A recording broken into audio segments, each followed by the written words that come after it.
Good afternoon, everyone. Thank you so much to Women in Digital for hosting me here. And as was mentioned, my name is Karen Okonkwo, and today what I'd like to do is I would like to talk to you about why representation matters. So I want you to take a look at the picture that's sitting behind me. And think to yourself, what are some of the thoughts that come to your mind? Perhaps you think, wow, what a beautiful woman.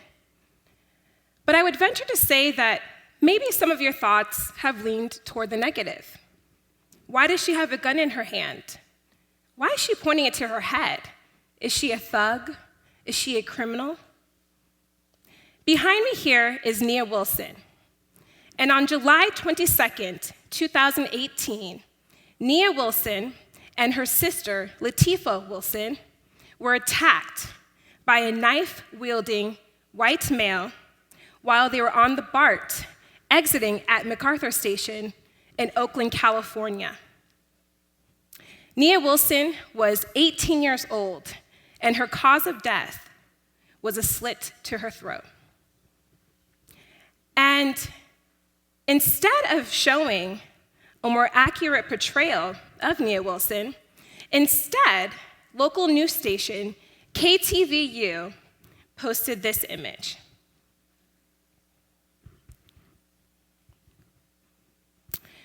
So, the news media often portrays its subjects differently as it pertains to race. Just look at the Joint Center, which is a health policy institute. They uncovered that in 2015 and 2016, articles published on Black families disproportionately portrayed Black families as impoverished or connected to violent crimes. And so with that said, these representations have real-life consequences. Among them, as the Journal of Social Issues notes, is the potential for swayed attitudes towards violent crime victims who are racial or ethnic minorities. But perhaps the biggest implication here are the negative stereotypes that are perpetuated when careless media footage like this that we saw earlier is portrayed. And so that's why I'm here, because I want to share with you guys why diversity matters, why representation matters, especially in the media. So once again, my name is Karen Okonkwo, and I'm a first-generation Nigerian-American born to Eugene and Antonia Okonkwo. I'm the second of 5 children, the second oldest, and one of the things that I loved to do was to defend my younger siblings. I loved to defend strangers, acquaintances, friends, anyone who needed help. And so thus, when I was asked, what do you want to be when you grow up? I said that I wanted to be a lawyer. But a series of events would deter me from law, and instead, I would find my way into medical sales.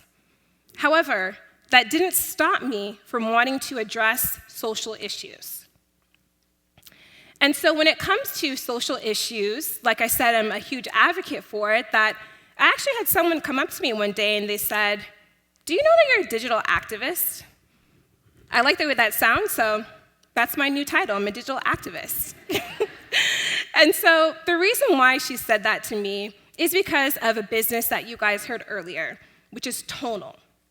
So TONL was founded in August of 2017 to combat issues like what we saw with Nia Wilson, which is the inaccurate portrayal, or lack thereof, of different ethnic people.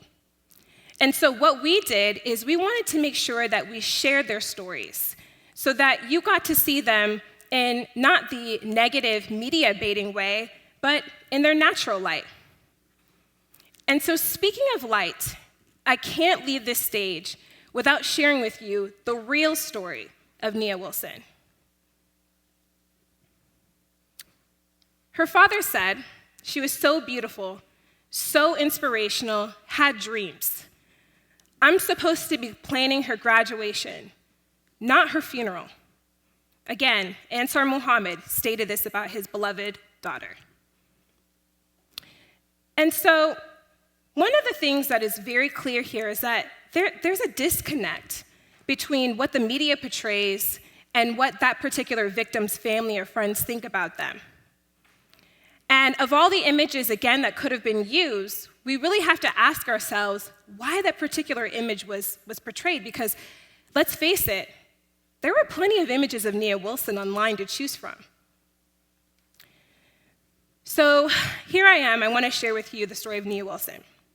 So Nia Wilson was an 18-year-old woman with big dreams. Post-graduation, she aspired to be in the military, start her own makeup line, study law, all of the typical subjects that, all of us would think of, which is everything when you're in that very crucial stage in your life. So one thing that was clear is that she was very talented.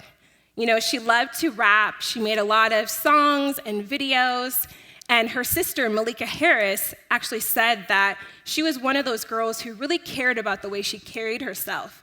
She really loved to look beautiful. As such, her rap name was PG, which stood for Pretty Girl.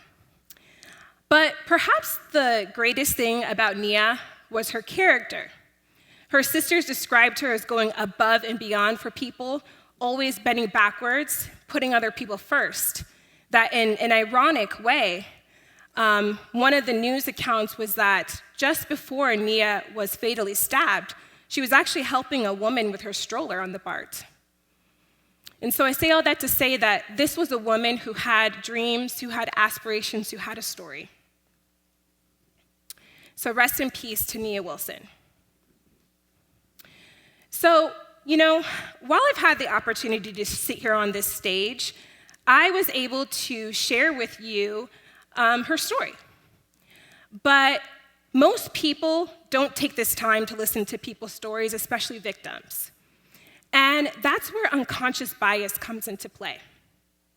So unconscious bias is something that Darren Bridger decided to study.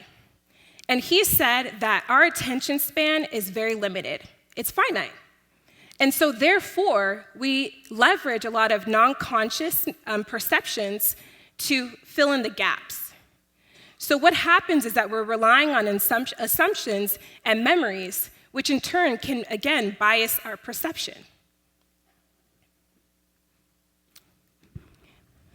So behind me here is a really strong quote. And it says, "If you are not intentionally inclusive, then you're unintentionally exclusive."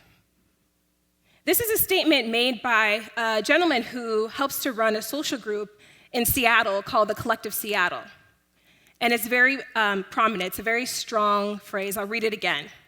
"If you are not intentionally inclusive, then you're unintentionally exclusive." So what I want to do is I want to give you a real-life scenario and how unconscious bias can play a part in not only all of your guys' lives here, but mine too. So as mentioned earlier, I started a blog with my sorority sisters called The Sorority Secrets. The Sorority Secrets was basically a one-stop shop for all women. I recognized how sorority women were really influential, whether you loved them or hated them. And so I thought, why not have one site for all women where we can share about fashion, beauty, home decor, health and wellness, and just all of the little secrets that we leverage to function, and all women can go there. Founded in 2012 and launched in 2013, we quickly gained a lot of exposure. We started doing collaborations with brands like Target and Nordstrom and NBC and Victoria's Secret. And while we were rapidly getting a lot of attention, we were excited that one of the big things that people really went to us to was content in the form of imagery and words. And so here I am on this big high because I just started a business that's getting attention from some top brands. And then I'm quickly going to face reality when an African-American friend of mine approaches me and he says, "Hey, Karen, out of curiosity, how come you don't show any Black people on your site?" Well, as you can see, I'm Black. So I was like, what? I was embarrassed, mortified. I'm like, what are you talking about? Yes, I do. So I went on our site, I went on our social media, and I scrolled and scrolled and scrolled. And all I saw were white faces. So I thought, shame on you, Karen, that you didn't recognize this. But if anyone knows anything about me, they know that when you present a problem to me, I'm going to find a solution. So what did I do? I decided that the quickest way to change it is just to find, sorority women of different ethnic backgrounds. Easy enough, right? So this is what I found. When I searched sorority on Google, this is what I saw. So for somebody who is interested in joining a sorority, what do you think their perception is? There's obviously going to be this perception that perhaps they don't belong because they don't see themselves. And this is the issue faced, is that we were exercising unconscious bias, not on purpose, but these are the images that we see every single day in the topic of sorority. So what are we to presume? And so I wanted to do a little exercise with you guys. This is a moment for you guys to take out your phones, assuming you have reception. I know that these walls are thick. And I want you to go to Google, and I want you to type in either couple or kiss, and click on images, and tell me what you see. I'm sure, white face, okay. Heterosexual. Right. So basically, what we're seeing is one-sided story. That when you simply type in couple, we are of the understanding, based on what we see, that couples are heterosexuals, that only Caucasians kiss. These are some of the laughable, but quite clearly we see that this is being presented in a very public space. So isn't it strange that the overwhelming amount of imagery being displayed is one race when we consider what the world really does look like? So let's talk about the future consumer, because ultimately, real change happens when money is involved. That's just fact. And so perhaps change will occur when we really fully understand who the future consumer is. Because it's important to embrace diversity when there are studies out there that indicate huge buying power across various ethnic groups happening now and in the coming years. So what does the world look like? I know it's probably very hard for you to see, so I'll let you know in just a few short words. Asians resemble almost 60% of the world's share when you look at the world population. Following right after them at 17% are those who identify as African. And so just in those two statements alone, as you reflect on what you saw on the web, something isn't adding up. Why is it that the predominant amount of real estate and imagery online is racially one-sided, but when we look at the world census, the majority isn't that? And so I'm really all about facts, and I'm really all about studies that really showcase all of this information. And so I got a hold of the Future Consumer 2020 report by WGSN, and they let all of us know what the world is going to look like. So let's start off with this first slide here. Globally, Generation M, which are Muslim millennials, are projected to be a quarter of the world's population by 2050. So if you know what the world census is now, you're looking at about 7.5, 7.6 billion. So 2.8 billion will be Muslim millennials. America's identity is changing. By 2020, that's literally less than 2 years from now, more than half of Americans under 18 will be minorities, and more whites will be aging than will be born. The game changer. By 2040, Caucasians will be the minority. And let's look at Europe. So Europe is growing, with more ethnically and racially diverse people. Interracial couples have increased year over year in England, in Wales, and in France, while Italy has seen a 172% increase in multi-ethnic marriages since 2001, according to the Italian Institute of Statistics. And so what's media's impact on diversity? Well, when you're a young Black or brown woman or man, and all you see are these faces, whether it's on the cover of a magazine, a cast of a TV show or a movie, the first thing that you ask yourself is, do I belong? And so there are plenty of people out here who are really not questioning, do I belong, because they know that they belong.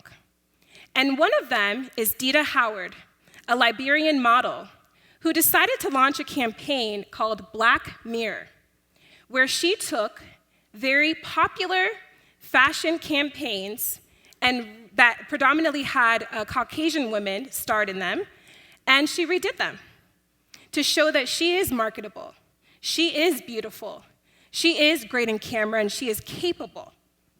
And so she went on to do this campaign because a lot of Black and brown people have decided that if you are not going to open the door to me, I will make my own opportunity. And that's the trend that we're starting to see, is that, again, people are creating their own niche in order to fulfill their desires. But I would be remiss if I stated that there aren't brands that are taking a stand. And one of them is Fenty Beauty, who just passed 1 year since their launch. What was their entire campaign surrounding? Diversity. Diversity in makeup, which is a huge thing in the beauty world, to be able to cater to all faces, which again, from a capitalistic standpoint, opens up a whole pool of people that you can cater to financially. Another brand that I love so much that's doing a great job of expressing diversity is Diane von Furstenberg. And she does make a concerted effort to make sure that there are different races of women that run on her runway or walk on her runway and are presented in her fashion spreads. And she stated a really great statement. She said, "America is a beautifully diverse country, and our industry should champion this on runways, within companies, and in every aspect of fashion." I couldn't agree more. And so I'm one of those people, like I said, whenever I see a problem, I offer a solution. And so today, I want to share with you how you can take a stand. All of these are really simple. Just get to know your neighbor. Not the hi, bye, I said a few words to him or her in the lunchroom while we sit next to each other. Some of you have sat next to people for years and you don't even know anything about their culture. And so what I would challenge you to do is ask deeper questions. Where are you from? What's something that speaks to your culture? What are you most excited about being in this environment? Is there anything that can be improved to make your experience here more comfortable? These are certain things that you can do to really dive deeper and understand people past the surface. Maintain a diverse hiring process. This is something that's really near and dear to me because oftentimes you hear people say things like, well, I don't see them, they're not applying. No, you're not putting yourself in a position where you are in those populations to garner those sort of submissions. So put your hiring process in a position where you're looking at a full pool of people of different ethnic backgrounds, rather than just thinking that those people don't want those opportunities. They do, it's just a matter of access. Include imagery of ethnically diverse people. So you can do that, in your presentations, your websites, your customer-facing documents. As I mentioned earlier, I have a business called TONL, TONL.co, where you can pull those types of diverse images that you can implement. Because the first thing that people see is, when people see themselves, they feel accepted. And most importantly, be cognizant of unconscious bias. We all are doing it daily. It's a matter of when you see something, don't take it at face value. Do your due diligence, do your research, get all angles before you make a judgment on someone. And with that, I'd like to thank you guys for listening to me, and I hope you go out there and you really make diversity matter. Thank you.